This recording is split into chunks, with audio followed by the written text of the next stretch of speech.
You see, women are a lot like Saturday Night Live sketches. Lots of them are awful, some are decent, and a few are pretty good. But then there's that one woman who's as amazingly perfect. And giggity, we're back. Sorry, this was supposed to come before the Doug video when I was writing it. Hi, I'm Kitty Monk, and I'm here to talk to you about Family Guy. Or more specifically, Glenn Quagmire. Really, Kitty? Why is it you review him so much recently? I think you're suffering writer's block. Catherine, for the record, I wanted to do a Brian video this week, but I'm fresh out of ideas. So yes, writer's block. Please give me ideas down below. And also, don't blame me. Blame the Family Guy writers for giving this, okay, 30 seconds have passed, needless pervert more depth than the Marianas Trench. No, yes, like I said above, Glenn Quagmire is a pervert. Pervert! He makes Barney Stinson look like a Mormon missionary. And with Family Guy being a cartoon, unlike How I Met Your Mother, which is a sitcom with slight cartoonish proportions, they can take his antics and dial them up to 11. At times, it really feels like he should be in prison. And hey, there was one episode where he almost ended up in prison and only got off. Ooh, not like that, because his mother is an even bigger pervert than him. But while it doesn't excuse or justify why he does it, you have to wonder, is Glenn Quagmire capable of love? Honestly, yes.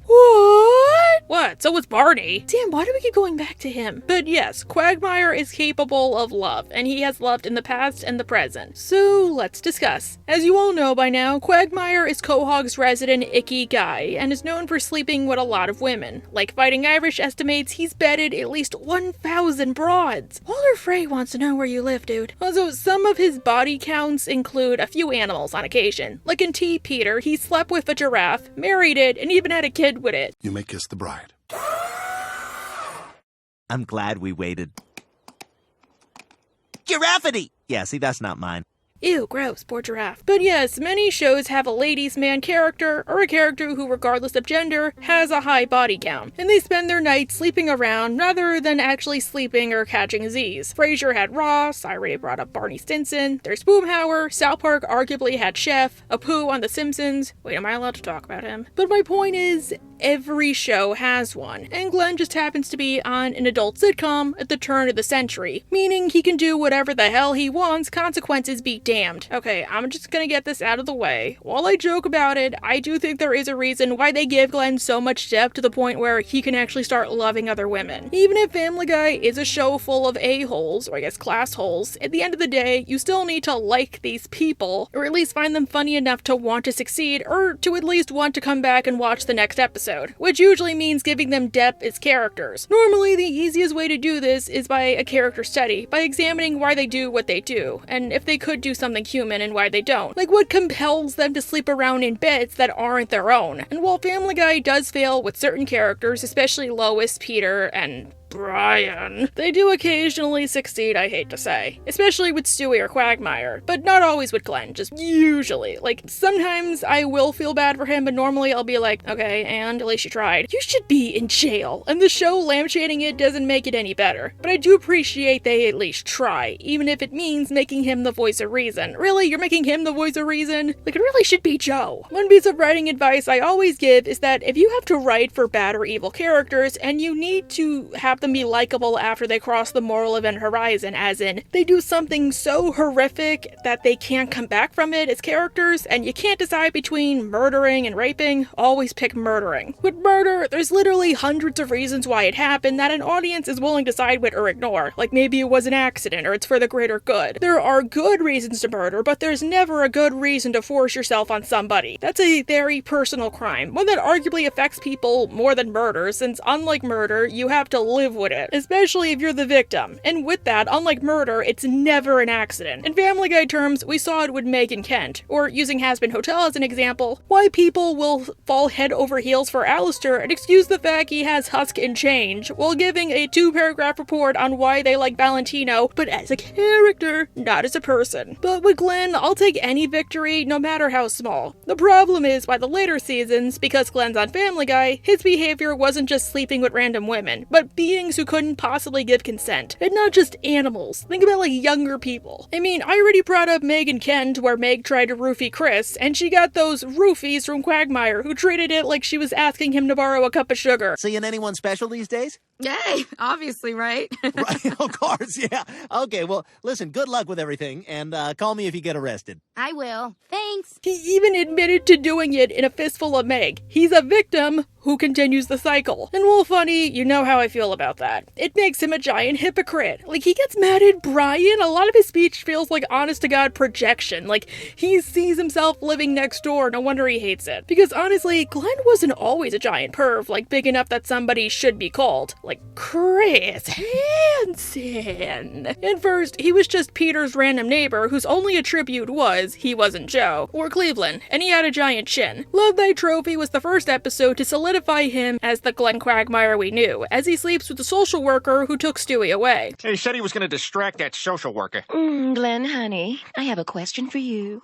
What do you do for a living? Hey, I have a question for you, too. Why are you still here? The thing is, ironically here, while the writers likely didn't intend for it, well, Quagmire was a perv this time around for a good purpose. Since foster care won't surrender Stewie, for reasons you can watch the episode for. Honestly, it's a very funny episode that always makes me famished for pancakes, the same way cousin Sebastian is famished for blondes. Showing that while he likely took his own pleasure into account, he is a good guy willing to help his friends. He even did something similar in Barely Legal, where he promises to explain to Meg why she did not need a boyfriend to feel whole. You don't know what you need. I know what she needs. You do? You bet. Bring her by my house around 8:30 tonight. I'll take care of her. Well, yeah, he did it in his undies, which is very inappropriate. Well, he did give her an honest talk without talking down to her, and she did appreciate it. Teenage girls are exposed to so much these days. I can see why a relationship looks glamorous, but you've got all the time in the world and a lot of wonderful experiences ahead of you. Aww, I really need to make that Quagmire and Meg video, don't I? Also, the panties thing was for an unrelated matter, just BTW. But okay, why is Quagmire such a raging... because I hate using the P word a lot. Weirdo? Well, we have a few explanations. The main one Glenn gives is that it runs in the blood. Both of his parents are raging, just not with each other. For instance, Glenn says that his mother, Crystal, would have a string of affairs, often because his father was deployed overseas, to the point of messing him up as a child. You too? I didn't even get to go to my high school prom, but my mom did. Have my mom home by midnight. How about I plow her in the limo and have her home in 20 minutes? Oh, come on, Ronnie. She bought the dress. Oof, sorry dude. And it's implied that while Ida is the more normal parent, well, before she transitioned, heck, even after, she could be kinda crazy herself. I mean, it's implied she basically slept with every man in her platoon. Meanwhile, after she transitioned, we see she pretty frequently can get into crazy schemes. She was 100% on board with sleeping with her own son when his girlfriend suggested it. I want you to with your father.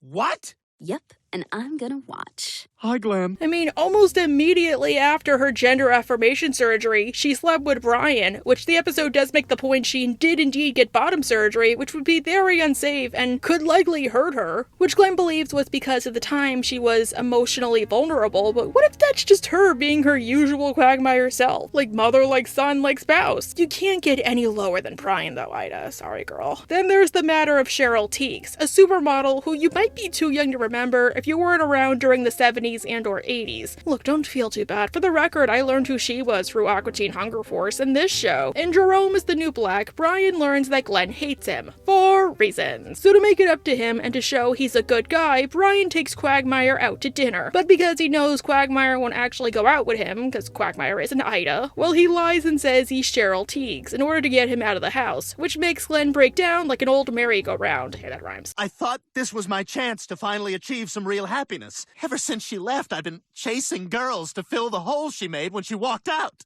Now I'm forever lost. Oh boy, yep, you should have fact-checked Brian. Oh, but that would mean admitting you're wrong, and we all know you're as big a genius as Austin Powers. But yes, if you're wondering, that's the main reason. In his youth, Quagmire likely did try to break the cycle, because for once he did love somebody, and if you do love somebody, you are going to change at least a little bit for them, or be the version that you want to be for them. But he got his heart broken, and we see it in Teague's Fur 2. Brian wants to attract the attention of a cute girl named Denise, who like him is a liberal protester, but one who does it because she actually believes in the cause and wants to make the world a better place, unlike him. The thing is, he doesn't know how to do it, and he's nervous, so he goes to a class Quagmire is hosting on how to pick up women. How's your relationship with your father? If she says anything positive, move along. What are you doing here? I'm in your class. What? No way, I don't want you in here. Too bad. Here's my class receipt. Oh my good, my heart almost stopped. Just like the fact that Brian Griffin of all people is asking for help. Oh my goodness.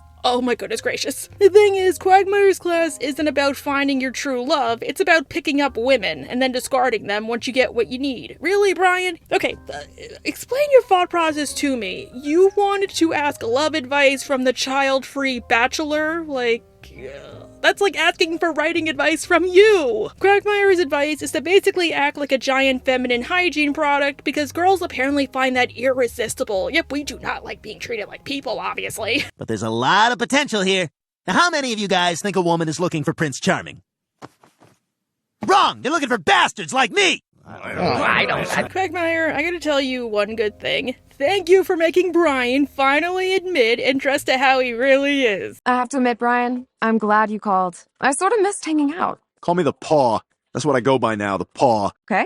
Yeah. A lot of babes here tonight. Of course, even if Brian should know better, what with thinking he's a genius and all. Well, he tries this Quagmire system on Denise and she rejects him. She only accepts the dentist system. Okay, you know what? I'm gonna go. Why, you getting more moles put on? You know, I came here because I thought I'd made a mistake by not giving you a chance, but it's obvious you're just another typical jerk. Rather than admit he isn't a genius, I know, how tragic, he goes to Quagmire to complain. These skills aren't for women you care about, you idiot. This course is in getting laid, not finding love. If you never find love, then it's just meaningless. How will I get the woman of my dreams? Only when you're ready. Thank you, Glenn. Thank you. Glenn also knows what he's talking about considering Cheryl Teague's, which is expanded on here. And they honestly had a really good meet cute. Put 5 cents in the hat. That's quite a skill you've got there. Well, ever since I got discharged from the Navy, I do anything I can to make money. I'm thinking about getting my pilot's license. Aww, but why do they fail? Well, since Glenn was young and likely inexperienced, he got jelly real quick. And likely considering how he never had framework for a healthy romantic relationship, he wanted this one to last, but he likely didn't know how they worked. Plus, I think it didn't help that Cheryl Teague was also quite famous, and speaking from experience, people get weirded out if they think you're famous, like they don't measure up to you or something. So this creates some kind of insecurity in and of itself. Just saying, it's easy to say like, oh, we're just people, but it's harder to actually act like it isn't, especially if you have friends who aren't used to that. Or even like romantic partners. So out of despair, Glenn broke up with her. Wait, what? Glenn, I've about had it with your petty jealousy. I'm starting to think this relationship is a mistake. Well, maybe it is. Wow, did you just break up with Cheryl Teague? I sure did. Wow, she really is the one who got away, isn't she? Like, it's sad. I thought until this episode that Cheryl broke up with him, but no, he broke up with her. Holy crap. And what's sadder is that he didn't have to. He just made a foolish mistake in the heat of the moment. Like, that's gotta sting. Like, he's gonna carry that for life. No wonder he feels he isn't deserving of any romantic love. But he's just come so far when you really think about it. You'd never fall for these tricks. That's why I keep trying to figure out how to bring you back into my life, so we can make it work. Someday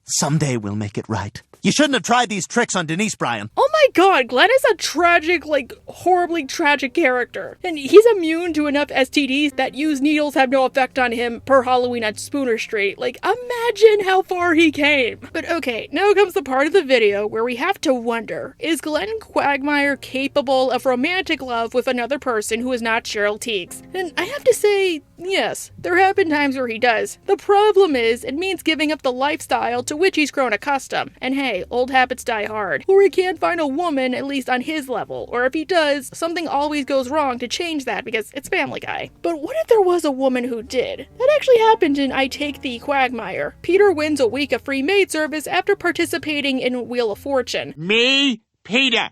You made. I do speak English. You made clean for me, Peter. Huh. He did better on that show than Randy Marsh did. The thing is, Peter treats this maid, Joan, like total crap, like forcing her to clean up the most embarrassing of messes. She even points it out once.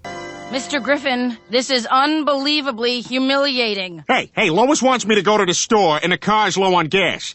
Peter, no, like, I get it. She's a maid. It's technically her job to clean things, but there's gotta be a limit. Yeah, I'm one of those people who, like, hyper-obsessive cleans before housekeeping shows up because I'm a messy Bessie and I don't want them to feel bad, even if I just didn't make the bed. On her last day, Peter wants her to clean up an explosion resulting from his "thanks for being such a sweetie" watermelon. I hate you!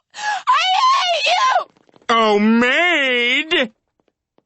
Oh my god! Oh, nobody's ever given me a thanks for being such a sweetie watermelon. What the hey? Quagmire sees Joan and falls in love with her at first pop culture sight. For reasons I have wondered to this day. Maybe it's just her looks, maybe it's just her disposition. Hey, considering Cheryl Teague's, maybe some of these women subconsciously remind him of her. Don't dudes have types? Glenn dates Joan for a few weeks and he proposes and she says yes. I want to spend my life with you.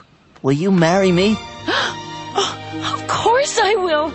Nothing would make me happier than to be Mrs. Quagmire. Okay, one problem I think Glenn had, or he has with a lot of these chicks, is he rushes too quickly into marriage. Yes, he had a fun few weeks with Joan, but the thing is, he doesn't know Joan personally, especially considering how they didn't know each other outside of those few weeks prior. Yeah, no offense dude, but 3 weeks seems a little too early. But again, my personal theory is he was reminded of Cheryl Teague's when he met her, hence why he's rushing into this. Like, he's trying to pick up the slack from last time. Especially since as soon as he gets engaged to Cheryl and they're due to be hitched, well, he kind of turns into something unholy. I feel like I can touch things in here now. We brought you guys a bottle of wine. Ooh, Montrachet! I like our friends.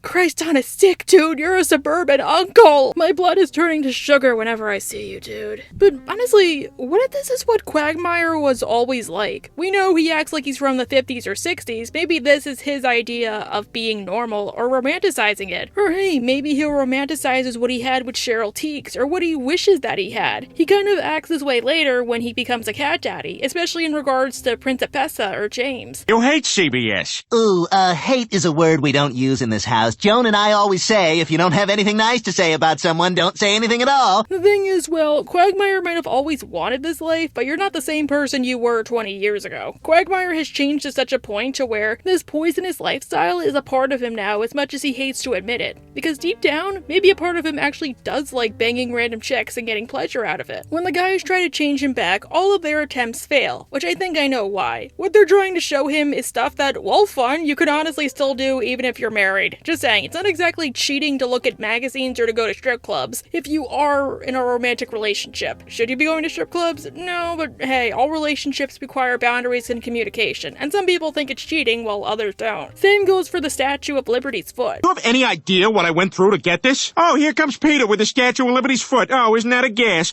Now, the real reality of getting this together was staggering. I kind of wish this was an episode. The cutaway they gave in Meg Stinks was pretty funny, if a little dark. But like a full episode on this, it would be more informative and less obnoxious than You Can't Handle the Boof. Plus, I hate to say it, I kind of wonder if Joan actually knew the real him or suspected it, since at certain points it really does seem like she's annoyed by him, or at least how far he's going. So Joan and I just love without a trace, don't we, honey? Yeah, it's alright. We think it's alright. Finally, they make it to the wedding, and Quagmire is married, and he says vanilla is ice cream. So Peter decides, okay, Lois's boobs are no longer, like, ween-proof, so they're getting bigger, and they're swelling. Time to remind Quagmire what he used to enjoy. Giggity, giggity, God, I've made a terrible mistake! Nice display, Lois, but nobody can beat me. Mine are 40 J's. They are so big, they don't even carry it in stores. It's a curse, really. Quagmire decides his marriage was a mistake, and he tries to ask the guys for advice. Oh, God, I gotta get out of this marriage. Cleveland, how did you get out of yours? You slept with my wife. Oh, yeah, I forgot about Loretta. The reason I didn't talk about it wasn't genuine love on either of their ends. Loretta just felt unsatisfied, and Quagmire is Quagmire, so we won't really discuss it here. Quagmire decides to just tell Joan he wants to go on a break, and Joan tells him, okay, you want to go on a break, Glenn? You do that, and I'm gonna Cartman you. Don't you remember his rap? But she'll go a step beyond what Cartman said he'd do, and take Heidi down with her. I love you, Glenn. I love you too, insane woman I'm having second thoughts about. What? Oh, right. Yeah, that's the weird thing. Honestly, I think it's a tragedy that Joan was crazy, but Quagmire just found that more attractive. Like, if he was open with her at first instead of reverting to his nice guy routine, I think they would have lived happily ever after. Plus, she was utterly devoted to him. I think she'd do whatever he wanted, or be fine with whatever he wanted, even if it meant being open. Like, it's a major tragedy, think about it. Quagmire's life is one big Greek tragedy. And again, considering that one scene with Ida, it's probably like Oedipus Rex. And now his romance has gone from romance to hostage situation. kitchen. The guys try to help Quagmire out by any means necessary. First by recreating probably one of my all-time favorite Family Guy jokes, like not even kidding. They tell Joan that Quagmire died, and as proof, they record a video in a piss-poor fashion where instead of just saying like, oh, he died of a heart attack or something, like no. There's like ninjas, Nazis, evil pots and pans robots. And then an evil pots and pans robot! Destroy! Destroy! And finally, the body is gone because of a T-Rex. You go for a walk in the park one day, and wheelchair ninjas and Nazis and pots and pans robots show up to kill you, and dinosaurs show up to eat the remains. You've seen the news. Okay, I'm sorry if I'm laughing. Like, literally tears are streaming down my cheeks. I'm laughing that hard. Like, there'll be times where I forget it's a thing, and then it just randomly pops in my head, and I start laughing maniacally like an idiot. And then I go on YouTube and read the comments, and I laugh even harder. But I am serious. I'm a critic. That doesn't work because Joan isn't stupid, so they go with plan B. Quagmire fakes a heart attack. Glenn! Sweetheart! Is he alright? No, he's dead. I can tell. I'm a cop. Oh my god! Are you sure? Well, I mean, it makes sense. He's canonically 61 according to Foxy Lady. No matter how much the later seasons act like he's just a normal guy who acts a bit older than he is, it would make sense here. Thanks to the machinations of Mayor Adam West and his fear of zombies, Quagmire's mock funeral might actually turn into a real funeral. Peter and the guys are able to avert it, but Dev has shown up because he thinks Quagmire's gonna die for real, and you know it sucks when you leave home for no reason, right? He wants a body. Oh. No! You can't take him! And her last name was Quagmire. Well, good enough for me. I gotta go. Huh, it's kind of dark. Doesn't make it better, though. That makes you wonder if she really needed, like, a husband or a therapist. Or maybe both. But at least Quagmire is free from the ball and chain, and he has one last parting gift with Joan. Back, Peter. Hey, Dev, can you leave that body here for another 5 minutes? That's Quagmire! Hey, status quo. Now another thing Quagmire criticizes Brian for, which unfortunately he's equally guilty of, is lusting after Lois, Peter's wife. It was to the point where in Meet the Quagmires, in a timeline where Quagmire went to the dance with Lois over Peter, they actually ended up married and everything, and it wasn't one of those, oh, I'm married to Quagmire, but deep down I feel like I could be doing better types of situations. Lois legitimately loved Glenn for Glenn. What I do with my husband is none of your business. Husband? Morning, Pete. Hope you and Molly can still join us for dinner tonight. Come here, baby. Let's head upstairs. Since, I hate to say it, they have a lot in common. They're both nice people with a hidden dark side, and we know pretty frequently that Lois is an absolute monster beast in bed. And considering my Cheryl Teague's theory, where Glenn measures each woman up to Cheryl Teague's, I feel like Glenn is reminded of Cheryl when he sees Lois. She's a mature woman, she always looks after people she cares about, they have similar hairstyles, and he's tried more than once to settle the score. In Big Man on Hippocampus, when Lois left Peter during his spat of amnesia, Glenn swooped in like a hungry shark, and that's just not me doing my usual metaphors, like he literally did it. I guess simile is better.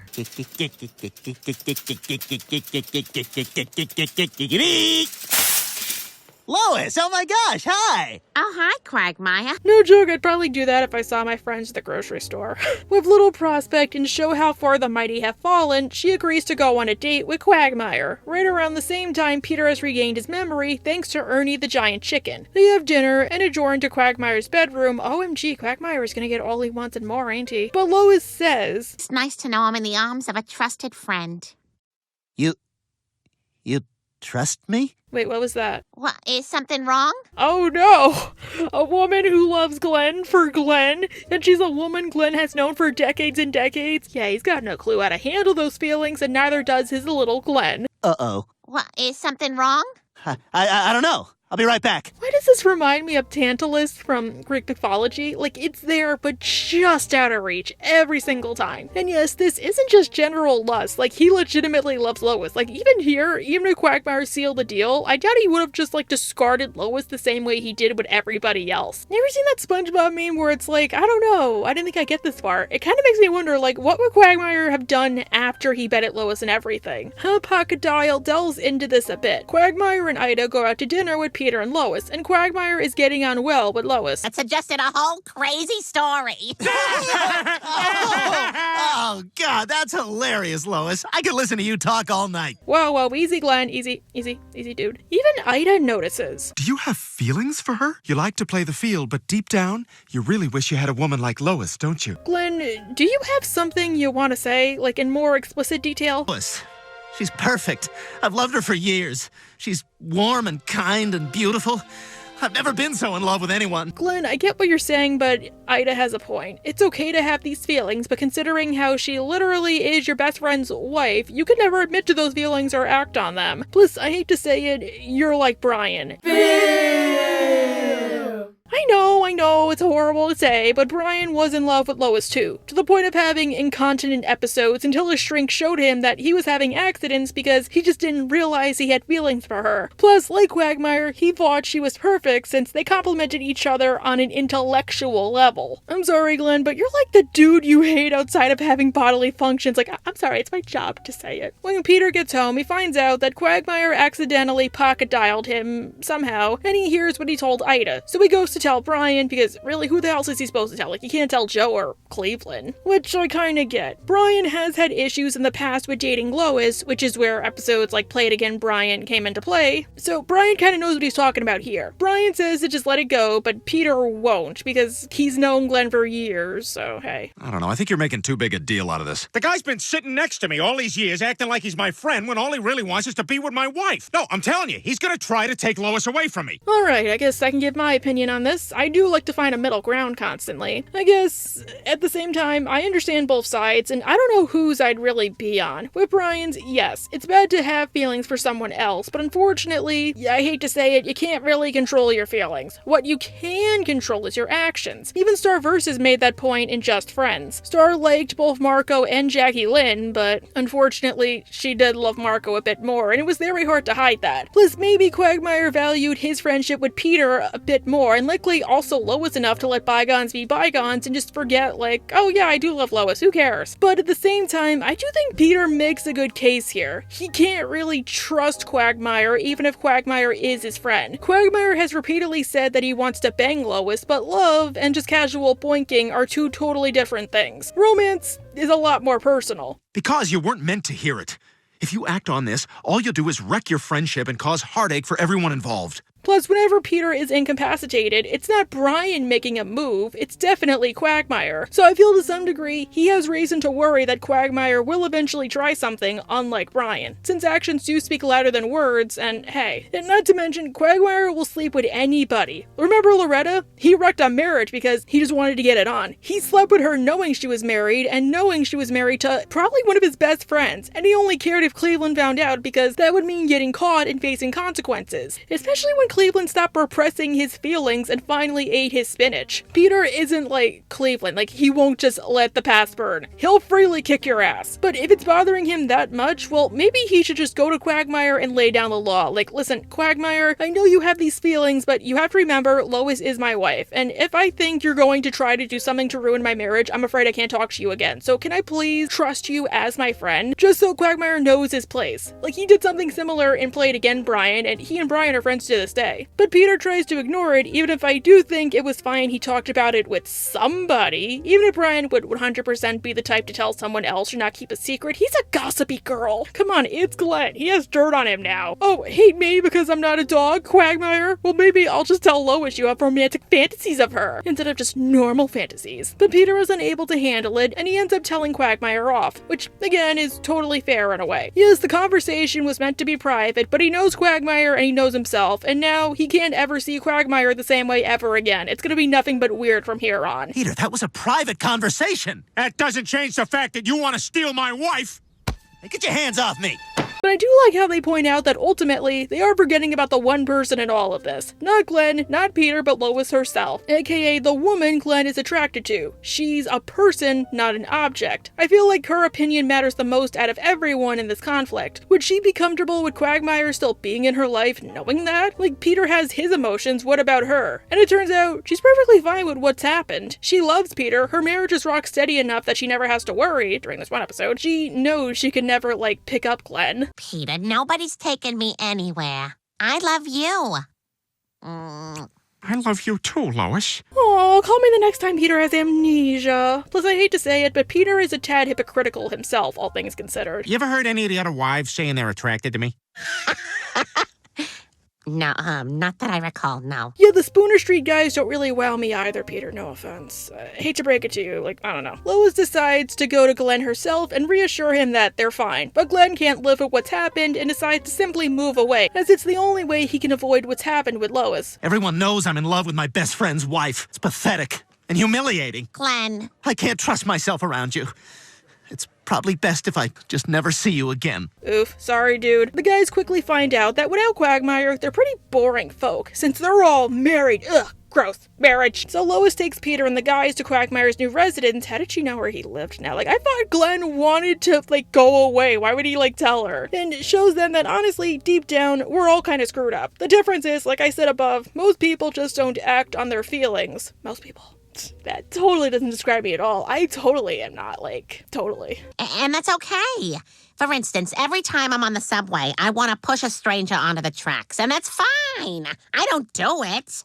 I guess you're right. Listen, I hate to say it, outside of his friends, Quagmire's secret is a bit more mundane, I hate to say, so it's easier to forget about that. So you have to wonder if this is what informed Meg and Quagmire. Normally, I feel like Quagmire is pretty close to Meg as a kind of pseudo-uncle because he sees a lot of himself in her. Like her, he used to be an outcast who everybody picked on, and now he has a kind of okay-ish life. I'd say out of all of the guys, job-wise, he probably has the best. Quagmire, why would you want to help me? Because I was once in your shoes, Meg. I wasn't always the confident guy you see before you.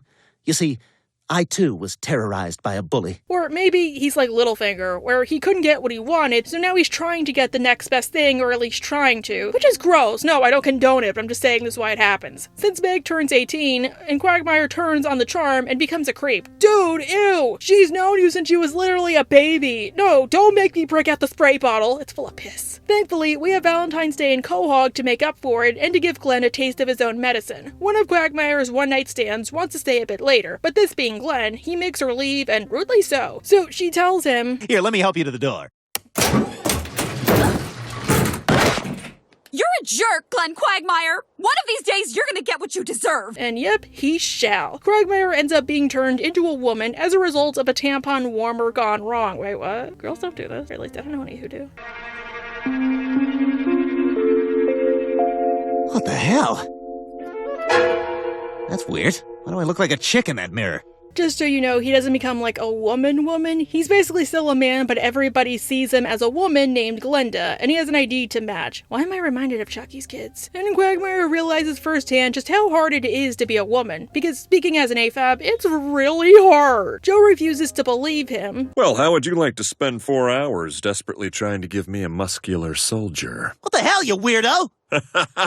I'm just having fun. I've had that happen a couple of times. And Dr. Hartman wants to give him a pelvic exam, which is bad because he's doing something under the guise of being a doctor. Everyone's treating me like I'm a broad. I don't know what's going on. I recognize that hysterical tone of voice. Sounds like someone's having their monthly. Ironically, despite the fact Quagmire probably subjected girls to probably worse, and unlike the movie Teep, he doesn't have mutated biology on his side to defend him, well, this realization doesn't last long, since unfortunately, he ends up realizing that as a woman, well, he can still get with other women by just claiming he's a lesbian. From now on, I'm gonna do things differently. Men are jerks. Let's swear off of them and find comfort in each other. Come here, you guys.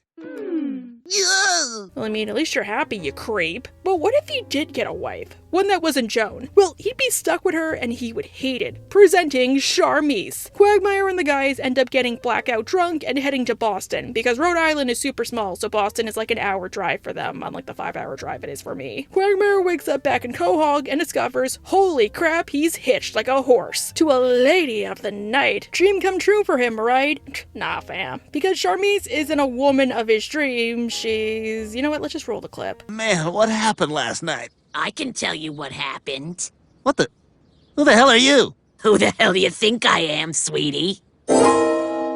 Ironically, I want to point out that she shares a VA with Lois, Alex Borstein. And no, I don't think this is the crew making some kind of a commentary. They probably just couldn't find a good enough celeb VA, or hey, Alex is a good VA who doesn't voice a lot of side characters like she did before. So, hey, maybe they just gave her the role this time around. But I like to overanalyze things that probably aren't there, or at least intended to be there. Notice how Charmise sounds like Lois. Like Lois basically with like a cold or something. Almost like Quagmire is getting exactly what he wants, but at a massive personal cost. We also never find out what he saw in Charmise beyond him being drunk. Imagine how funny it would be if he married her, thinking she was Lois, and really, she wasn't. I don't know. I have ideas. Please humor me in my fantasies. While Charmise wants to stay married because she's always wanted to settle down, Quagmire doesn't. And I get it from his perspective, considering how he doesn't know this chick. So he decides on a divorce. But as Joe tells him, well, that could be a bit of a prob, Bob. Quahog has some extremely draconian laws governing divorce that all heavily favor the woman. Well, to be honest, if you divorce her, she'll probably get everything you have. What if it's a gay couple and there is no woman, or a person identifying as a woman? Or what if they both do? I would love to see that episode. Like Joe says, the only workaround is the wife has to be the one to agree to it, which Charmise will never actually do because, again, getting married is her dream. It doesn't matter to who. Therefore, Quagmire's only option is to try and love Charmise, since clearly nobody has ever heard of an annulment. Just saying, like, they probably could do that. Consummation is off the table, but the couple and their witnesses were drunk after all, so in a way, you could say, like, Quagmire did not know what he was consenting to, so there can't possibly be a marriage. I got a marriage certificate right here.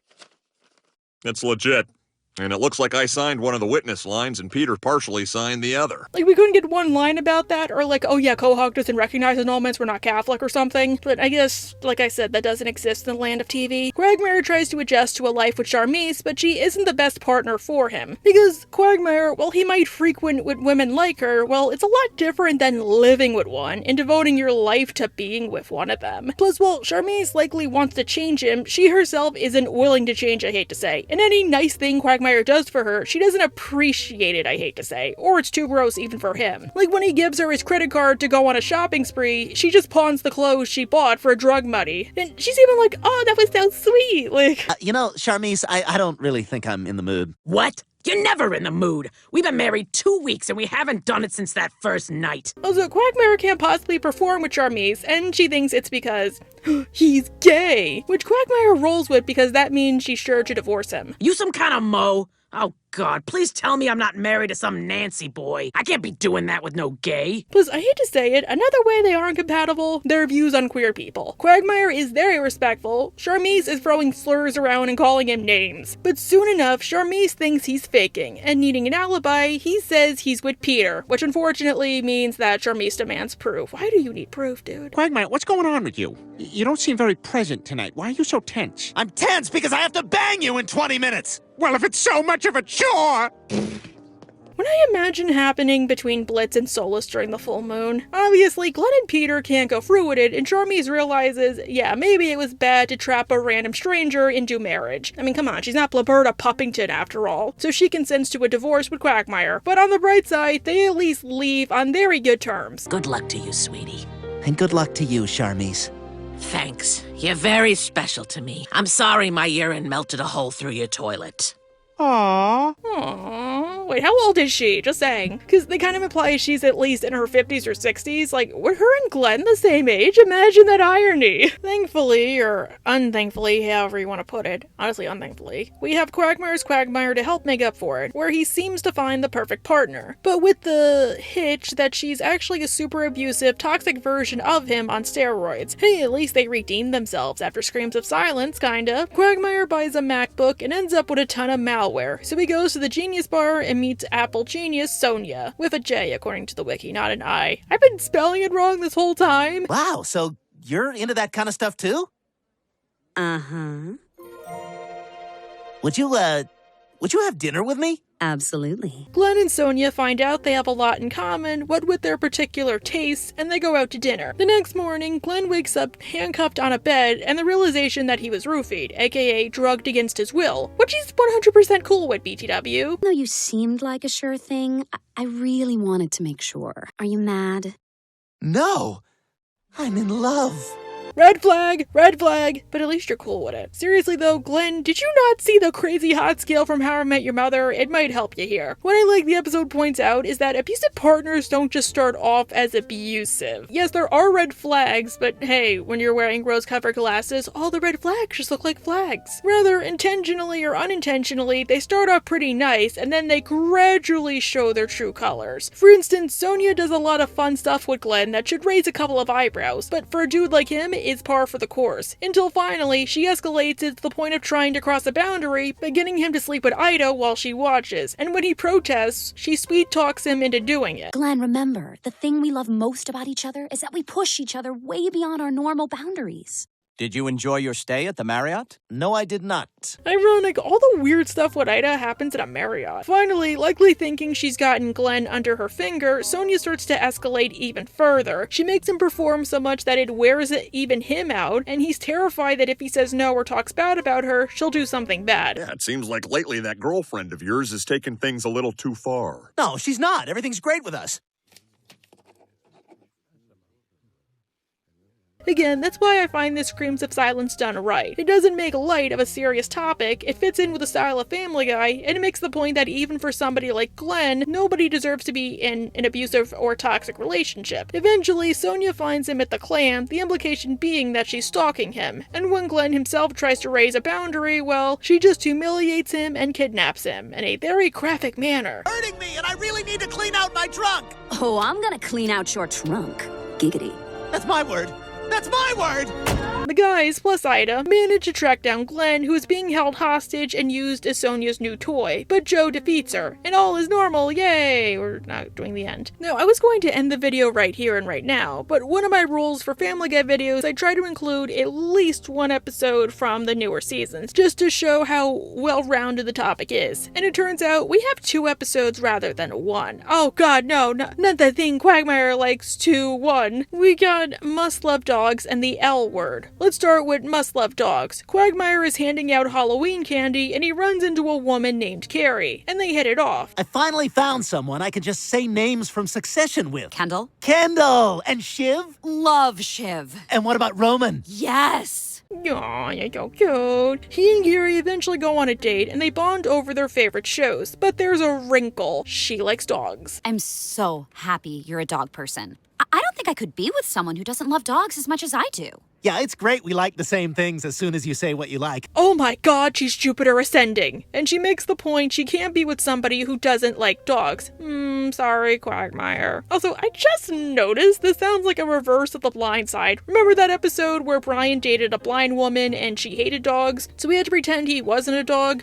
Ooh, karma! Quagmire tries to get a dog, but he can't just borrow one from the pet shop, what with them being living, breathing things and all. But then he realizes, Christ on a stick, he knows a dog. And for once, he's content to just beg for Brian's assistance, you know, like a dog, just because Carrie means that much to him. Well, well, well. Well, well, well. Well, well, well. Brian, come on. Brian agrees, albeit he makes the point he's only doing it because he doesn't think Quagmire will actually find happiness. He thinks Quagmire simply likes this woman for what goes on in her bedroom, and as soon as he gets that, he'll just dump her. So he's mostly along to see this giant-ass train wreck. Glenn Quagmire, there are not enough tennis balls in the world for me to... I have 6. I'll do it. But he's willing to obey his commands. Bark? Jeez, it's been a while. Let me give it a try. Brack. Brack? What the hell is that? A really good show on Adult Swim. It sucks what happens to the VAs, though. But no, Quagmire does like this woman. Heck, more than like this woman. He loves her. Oh my god. The problem? Brian is a jerk, and as much as I hate to say it, it's like literally paining me right now. Well, he's gonna give Quagmire what's coming to him, and he makes Carrie think that Glenn proposed. I mean, he said earlier he was in love with her. Huh?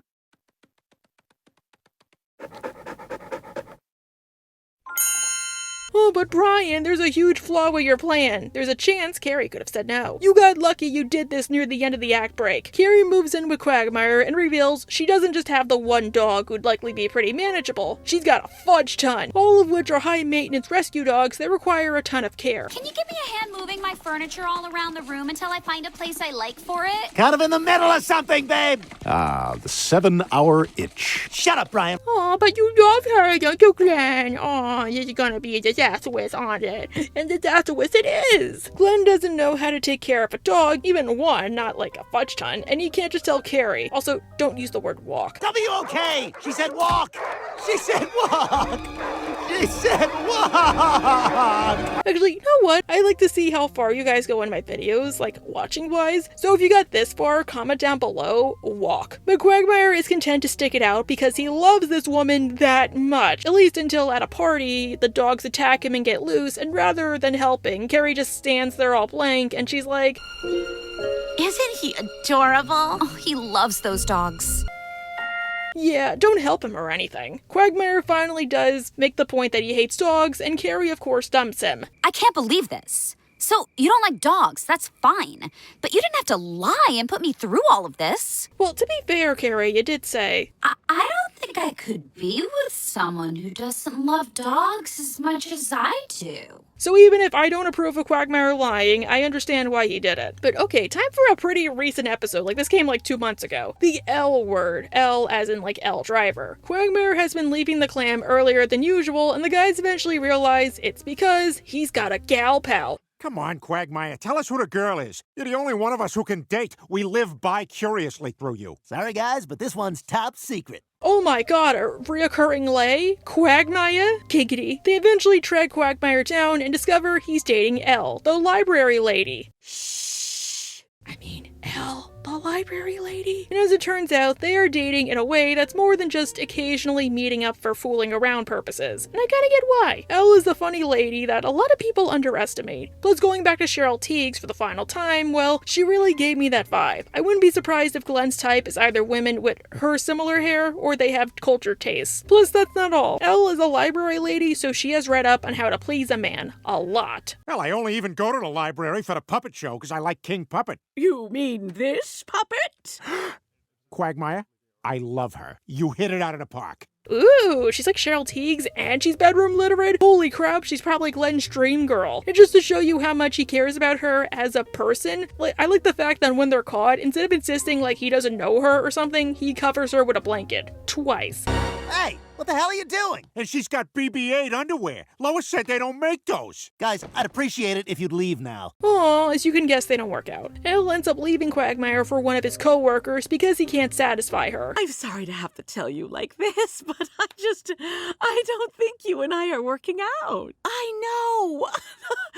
The problem is in bed. Which I know the episode frames as Al is too crazy and too picky, even by Quagmire standards, but I wouldn't be surprised if, considering Quagmire cares about his pleasure and no one else's, well, he'd probably be a very selfish person in bed 98% of the time. Like, maybe Elle is the only woman willing to tell him what's up, which is why you need to communicate with your partner. And this gets to him so much he can't even say the word giggity anymore. And then I got a cease and desist order from the people who licensed the word giggity. What? Yeah, it's a standard franchise agreement, but apparently it can only be used by men who can satisfy their partners. Giggity. Please don't come at me. But he and Elle are donezo, so this video was donezo. The ending. Okay. Anyhow, bye. All right, let's load him in.